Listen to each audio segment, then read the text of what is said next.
Hello. അപ്പോൾ ഇന്ന് നമ്മളുള്ളത് ഷൊർണൂർ റെയിൽവേ സ്റ്റേഷനിലാണ് കേട്ടോ. നമ്മൾ ഫാമിലി ആയിട്ട് കണ്ണൂർ വരെ പോവുകയാണ്.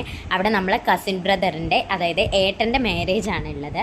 അപ്പോൾ അതിന് വേണ്ടി കുറേ ദിവസമായിട്ട് ഇങ്ങനെ വെയിറ്റ് ചെയ്തിരിക്കുകയായിരുന്നു. അങ്ങനെ 2-3 ദിവസം മുന്നേ തന്നെ നമ്മൾ പോകാൻ തീരുമാനിച്ച് ഇറങ്ങിയിട്ടുണ്ട്. അങ്ങനെ ടിക്കറ്റും കാര്യങ്ങളൊക്കെ എടുത്തു കേട്ടോ. നമ്മൾ ആദ്യം റിസർവേഷനും കാര്യങ്ങളൊന്നും ചെയ്തിട്ടുണ്ടായിരുന്നില്ല. അങ്ങനെ ടിക്കറ്റൊക്കെ എടുത്ത് നമ്മളിങ്ങനെ നടന്ന് പോവുകയാണ്. കാരണം അത്യാവശ്യം നല്ല രീതിയിൽ ലഗേജും കാര്യങ്ങളും ഉണ്ട്. ഏകദേശം ഒരു 3-4 ദിവസത്തെ ട്രിപ്പായിരുന്നു നമ്മൾ പ്ലാൻ ചെയ്തിട്ടുണ്ടായിരുന്നത്. അതുകൊണ്ട് അത്യാവശ്യം ലഗേജും കാര്യങ്ങളും ഉണ്ടായിരുന്നു.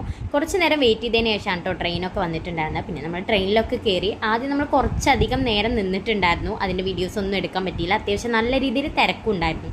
പിന്നെ നമുക്ക് സീറ്റൊക്കെ കിട്ടി ഒന്ന് സെറ്റ് ആയതേ ഉണ്ടായിരുന്നുള്ളൂ. പോകുന്ന വഴിക്ക് ഇതുപോലുള്ള അടിപൊളി കാഴ്ചകളൊക്കെ കാണാനുണ്ടായിരുന്നു.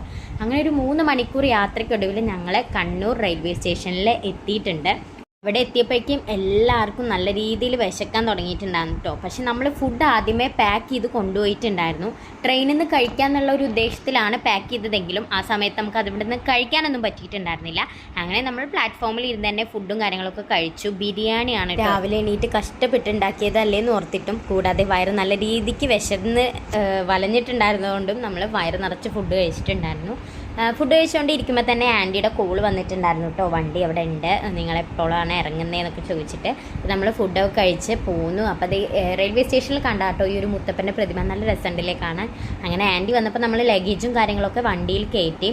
പിന്നെ നമ്മൾ 7 പേരുണ്ടായിരുന്നു കേട്ടോ. അപ്പോൾ ഈ 7 പേർക്കും കൂടി വണ്ടിയിൽ ഒന്നിച്ച് പോകാൻ പറ്റാത്തതുകൊണ്ട് കുറച്ച് പേര് ഓട്ടോയിലും കുറച്ച് പേര് കാറിലും ആയിട്ടാണ് കേട്ടോ പോയിരുന്നത്. പോകുന്ന വഴിക്ക് നമ്മൾ കുറേ കാര്യങ്ങളൊക്കെ സംസാരിക്കുകയും പുറത്തെ കാഴ്ചകളൊക്കെ കണ്ടു. അങ്ങനെ കുറച്ച് നേരത്തെ യാത്രയ്ക്കൊടുവിൽ നമ്മൾ വീട്ടിലെത്തിയിട്ടുണ്ട്. അപ്പോൾ ബാക്കി വിശേഷങ്ങളും കാര്യങ്ങളൊക്കെ വഴിയേ പറയാം. അടുത്ത വീഡിയോയിൽ കാണുന്നവരേക്കും ബൈ.